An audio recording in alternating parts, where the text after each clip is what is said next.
Private limited ಕಂಪನಿಯಲ್ಲಿ ಗೋಕಾಕ್ ಆಫೀಸ್ನಲ್ಲಿ SRO ಆಗಿ ಕಾರ್ಯವನ್ನು ನಿರ್ವಹಿಸುತ್ತಿದ್ದೇನೆ. ನಮಸ್ತೆ ಸರ್. ಇವತ್ತು ನಾವು ಅರಬಾವಿ ಗ್ರಾಮಕ್ಕೆ ರೈತರ ಹೊಲಕ್ಕೆ ಭೇಟಿ ನೀಡಿದೆವು. ಸರ್, ನಿಮ್ಮ ಹೆಸರು? ಎಷ್ಟು ವರ್ಷದಿಂದ ಯೂಸ್ ಮಾಡ್ತಿದ್ದೀರಾ ಸರ್? ಏನೇನ್ರಿ ಅಂದ್ರೆ ನಿಮ್ದು ಮುಂಚೆ ಈ ನಮ್ಮ ಪ್ರಾಡಕ್ಟ್ ಯೂಸ್ ಮಾಡೋಕ್ಕಿಂತ ಮುಂಚೆ ಏನ್ ಸಮಸ್ಯೆ ಕಂಡಿದ್ರಿ ಸರ್? ಇವಾಗ ಯೂಸ್ ಮಾಡ್ಕೊಂಡ ನಂತರ ಏನ್ ಸಮಸ್ಯೆ? ಈಗ ಏನ್ ಮೇಡಮ್ ಮತ್ತೆ ಬಿಳಿ ಬೇರೆ ಸಂಖ್ಯೆ ಜಾಸ್ತಿ ಆಗಿದೆ ಮತ್ತೆ ನೆಲ ಮೆದು ಬರಾಗಿದೆ ಮೇಡಮ್. ಅಂದ್ರೆ ನಿಮ್ದು ಮಣ್ಣು ಮುಂಚೆ ಗಟ್ಟಿ ಇತ್ತು ಮೇಡಮ್, ಇವಾಗ ನಿಮ್ಮ ಮಣ್ಣು ಮೃದುವಾಗಿದೆ. ಇವಾಗ ಅಂದ್ರೆ ಸರ್ ಇವಾಗ ನೋಡಿ ಇವಾಗ ನಾವು ರೈತರು ಯೂಸ್ ಮಾಡಿರುವಂತ ಫೀಲ್ಡ್ ಬಂದಿದ್ದೇವೆ. ಈ ಬೆಳೆ ತುಂಬಾ ಅದ್ಭುತವಾಗಿ ಬಂದಿದೆ, ರಿಸಲ್ಟ್ ತುಂಬಾ ಚೆನ್ನಾಗಿ ಬಂದಿದೆ. ಇದಕ್ಕೆ ಮುಖ್ಯ ಕಾರಣ ಅಂದ್ರೆ ನಮ್ದು ಮೇನ್ ಆಗಿ 5 ಪ್ಯಾರಾಮೀಟರ್ಸ್ ಅಂದ್ರೆ 5 ಅಂಶಗಳು: ಎರೆಹುಳಗಳು ಮತ್ತು ಮಣ್ಣಿನ ರಸಸಾರ ಮತ್ತು ಬಿಳಿ ಬೇರುಗಳ ಸಂಖ್ಯೆ, ಸೂಕ್ಷ್ಮಾಣುಜೀವಿಗಳು ಮತ್ತು ಕ್ಲೋರೋಫಿಲ್ ಕಂಟೆಂಟ್. ಇವು ಮುಖ್ಯ ಪ್ಯಾರಾಮೀಟರ್ಸ್ ಇರೋದ್ರಿಂದ ಈ ರಿಸಲ್ಟ್ ಕೂಡ ಚೆನ್ನಾಗಿ ಬಂದಿದೆ. ಮೇನ್ ಆಗಿ ಸರ್ ಇದು ಎರೆಹುಳಗಳ ಸಂಖ್ಯೆ ಸರ್. ಮೇನ್ ಆಗಿ ನಿಮ್ ಭೂಮಿ ಒಳಗೆ ಎರೆಹುಳ ಅದ್ರ ರೈತರ ಮಿತ್ರ ಅಂತ ಕರಿತೀವಿ ಸರ್ ಎರೆಹುಳ. ಇವಾಗ ನಮ್ ಎರೆಹುಳಗಳ ಸಂಖ್ಯೆ ನಿಮ್ ಭೂಮಿ ಒಳಗೆ ಇರಬೇಕು ಸರ್. ಕಡಿಮೆ ಇತ್ತಂದ್ರೆ ಇಷ್ಟು ದಿನ ಕೆಮಿಕಲ್ಸ್ ಎಲ್ಲ ಯೂಸ್ ಮಾಡ್ತೀವಿ, ಎರೆಹುಳ ಸಂಖ್ಯೆ ಹೆಚ್ಚಿಗಿರ್ತಾವ ಸರ್. ಈಗ ಎರೆಹುಳಗಳ ಸಂಖ್ಯೆ ಇರೋದ್ರಿಂದ ನಿಮ್ ಭೂಮಿನೂ ಮೇನ್ ಆಗಿ ಭೂಮಿ ಒಳಗೆ ಆಳವಾಗಿರ್ತಾವ ಸರ್. 6 ಇಂಚ್ ಒಳಗಡೆ ಅವು ರಂಧ್ರಗಳನ್ನ ಮಾಡ್ತಾವ. ರಂಧ್ರಗಳನ್ನು ಮಾಡೋದ್ರಿಂದ ಭೂಮಿ ಗಿಡಕ್ಕೆ ಏನ್ ಪೋಷಕಾಂಶಗಳು ಬೇಕಲ್ಲ ಅದು ಕರೆಕ್ಟ್ ಆಗಿ ಎಲ್ಲ ಗಿಡಗಳಿಗೆ ಕರೆಕ್ಟ್ ಆಗಿ ನಿಮ್ದು ಗಿಡದ ಬೆಳವಣಿಗೆ ಚೆನ್ನಾಗುತ್ತೆ. ಎರಡನೇದಾಗಿ ಬಿಳಿ ಬೇರುಗಳು ಸರ್. ಮೇನ್ ಆಗಿ ಬಿಳಿ ಬೇರುಗಳ ಸಂಖ್ಯೆ ಇರಬೇಕು. ಮೇನ್ ಆಗಿ ಪ್ಲಾಂಟ್ ಅಲ್ಲಿ ಜಾಸ್ತಿ ಇರ್ತದೆ ಸರ್. ಕೆಮಿಕಲ್ಸ್ ಯೂಸ್ ಮಾಡೋದ್ರಿಂದ ಬೇರುಗಳೆಲ್ಲ ಸಂಖ್ಯೆ ಇಂಥವು ಬರ್ತವೆ, ಕಪ್ಪು ಬೇರುಗಳನ್ನು ಬಂದಿರ್ತಾರೆ. ಬಿಳಿ ಬೇರುಗಳು ಇರೋದ್ರಿಂದ ನಿಮ್ ಪೋಷಕಾಂಶಗಳು ಗಿಡಕ್ಕೆ ಏನೇನ್ ಬೇಕಾಗಿರ್ತೈತಲ್ಲ ಅದು ಎಲ್ಲ ಗಿಡಕ್ಕೆ ಸಪ್ಲೈ ಆಗ್ತಿರ್ತದೆ ಸರ್. ಕರೆಕ್ಟ್ ಆಗಿ ಬಿಳಿ ಬೇರುಗಳ ಸಂಖ್ಯೆ ಜಾಸ್ತಿ ಆತಂದ್ರೆ ನಿಮ್ದು ಗಿಡದ ಬೆಳವಣಿಗೆಗಳು ಚೆನ್ನಾಗತೈತೆ, ನಿಮ್ದು ಇಳುವರಿ ಕೂಡ ಚೆನ್ನಾಗಿ ಬರ್ತದೆ ಸರ್. 3ನೇ ಪಾಯಿಂಟ್ ಏನಂದ್ರೆ ಕ್ಲೋರೋಫಿಲ್ ಕಂಟೆಂಟ್. ಇವಾಗ ಗಿಡದ ದ್ಯುತಿ ಸಂಶ್ಲೇಷಣೆ ಇದೆ. ಇವಾಗ ಇದ್ರೊಳಗ NPK ಪೋಷಕಾಂಶಗಳು ಇರ್ತಾವ ಸರ್. ಸಾರಜನಕ, ರಂಜಕ, ಪೊಟ್ಯಾಷಿಯಂ ಅಂತ ನಮ್ದು ಪೋಷಕಾಂಶಗಳು ಬೇಕು ಸರ್ ಗಿಡಕ್ಕೆ.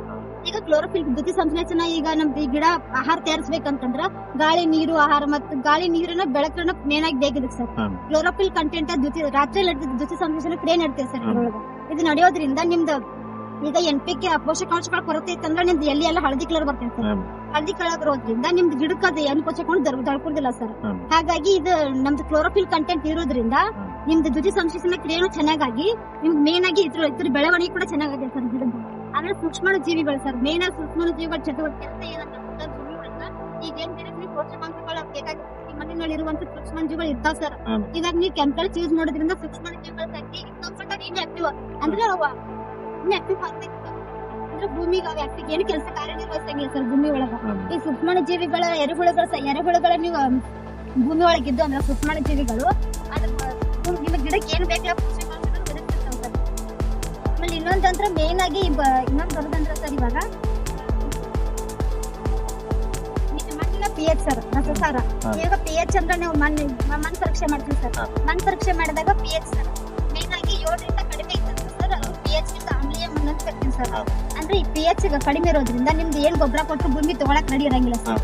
ನೀವ್ ಎಷ್ಟೇ ಕೊಟ್ರು ಭೂಮಿ ಅಂದ್ರೆ ಈ ಮನುಷ್ಯರಿಗೆ ಹಂಗೆ ಇವಾಗ ನಿಮ್ಗೆ ಆಮ್ಲೀಯ ಪಿತ್ತಾಗಿರ್ತದೆ ಸರ್. ಅವಾಗ ನೀವ್ ಏನು ಆಹಾರ ಕೊಟ್ಟರು ತಗೊಳಂಗಿಲ್ಲ. ಹಾಗೆ ಗಿಡಗಳಿಗೂ ಏನು ಆಹಾರ ತಗೊಳಕ್ ಸಾಧ್ಯ ಇರಂಗಿಲ್ಲ ಸರ್. ಅದು pH ನ್ಯೂಟ್ರಲ್ ಮಾಡ್ಕೋಬೇಕು ಸರ್. ತಟಸ್ಥ ಅಂತ ಕರ್ತೀವಿ ಸರ್ ರಸಸಾರ. ಅಂದ್ರೆ 6.5ರಿಂದ 7.5 ಇತ್ತು ಅಂದ್ರೆ ಕರೆಕ್ಟ್ ಆಗಿ ನ್ಯೂಟ್ರಲ್ ಐತಿ ನಿಮ್ದು ಮಣ್ಣು ಪರೀಕ್ಷೆ. ಮಣ್ಣಿನ ರಸಸಾರ ಕರೆಕ್ಟ್ ಐತಿ ಅಂತ ಅರ್ಥ ಸರ್. ಇವಾಗ 7ಕ್ಕಿಂತ ಜಾಸ್ತಿ ಅಂತ ಕ್ಷಾರೀಯ ಮಣ್ಣು ಅಂತ ಕರಿತೀವಿ ಸರ್. ಕ್ಷಾರೀಯ ಮಣ್ಣು ಅಂತಂದ್ರೆ ಸರ್ ಈಗ ಜಾಸ್ತಿ ಎದಕ್ಕೆ ಬರ್ತದೆ ಅಂದ್ರೆ ಸರ್ ಮೇನ್ ಆಗಿ ನೀರು ನಿಲ್ಸೋದ್ರಿಂದ ನೀರು ಜಾಸ್ತಿ ನಿಲ್ಸಕತ್ತಂದ್ರೆ ಕ್ಷಾರೀಯ ಮಣ್ಣು ಅಂತ ಕರಿತೀವಿ. ಈಗ ನೀವು ಆಮ್ಲೀಯ ಮಣ್ಣು ಅಂತ pH ಕಡಿಮೆ ಇರೋದ್ರಿಂದ ನಿಮ್ದು ಪೋಷಕಾಂಶಗಳು ಎಷ್ಟು ತಗೊಂಡಿರ್ತಾರೆ ಅದರಿಂದ ನಿಮ್ ಇಳುವರಿನೂ ಕಡಿಮೆನೆ ಬರ್ತಾ ಇರ್ತೈತಿ. ಮೇನ್ ಆಗಿ ನಿಮ್ ಭೂಮಿ ಆರೋಗ್ಯವಾಗಿರಂಗಿಲ್ಲ ಸರ್. ಆ ಭೂಮಿ ಆರೋಗ್ಯವಾಗಿ ನೋಡ್ಕೋಬೇಕಂತಂದ್ರೆ pH ಕರೆಕ್ಟ್ ಆಗಿರುತ್ತೆ. ನ್ಯೂಟ್ರಲ್ ಮಾಡ್ಕೊಂಡ್ರೆ ನಿಮ್ದು ಭೂಮಿನೂ ಚೆನ್ನಾಗಿರುತ್ತೆ ಸರ್. ಮೇನ್ ಆಗಿ ನಿಮ್ ಬೆಳೆ ಕೂಡ ಚೆನ್ನಾಗಿ ಬರುತ್ತೆ ಸರ್. ಯಾವ್ಯಾವ ಪ್ರಾಡಕ್ಟ್ ಯೂಸ್ ಮಾಡ್ಕೊಂಡಿದ್ದೀವಿ ನಾವು? ಈ ದಪ್ಪ ಸಾಲ ಬಿಟ್ರೆ ಮತ್ತೆ ಯಾವ್ದು ಯೂಸ್ ಮಾಡಿಲ್ಲ ಸರ್. ಅಂದ್ರೆ ಎಷ್ಟು 5 ಕ್ಯಾನ್ ಬಸ್ಕೊಂಡಿರೋ 1 ಲೀಟರ್ ಕ್ಯಾನ್ ಫಸ್ಟ್ ಬೀಜ ಉಪಚಾರ ಮಾಡ್ಕೊಂಡ್ರೆ ಬೀಜ ಉಪಚಾರ ಮಾಡಿದ ನಂತರ ರೀ ಇದನ್ನ ಕಿಟ್ ಬಿಟ್ಕೊಂಡ್ರೆ ಕಿಟ್ ಬಿಟ್ಕೊಂಡ ನಂತರ 5 ಲೀಟರ್ ಕ್ಯಾನ್ ಬಿಡ್ತದೆ. ಹೋದ ಸಲ ಎಷ್ಟು ಎಕರೆ ಮಾಡಿದ್ರಿ? ಆ ಸಲ 1 ಎಕರೆ ಮಾಡಿದ್ರಿ.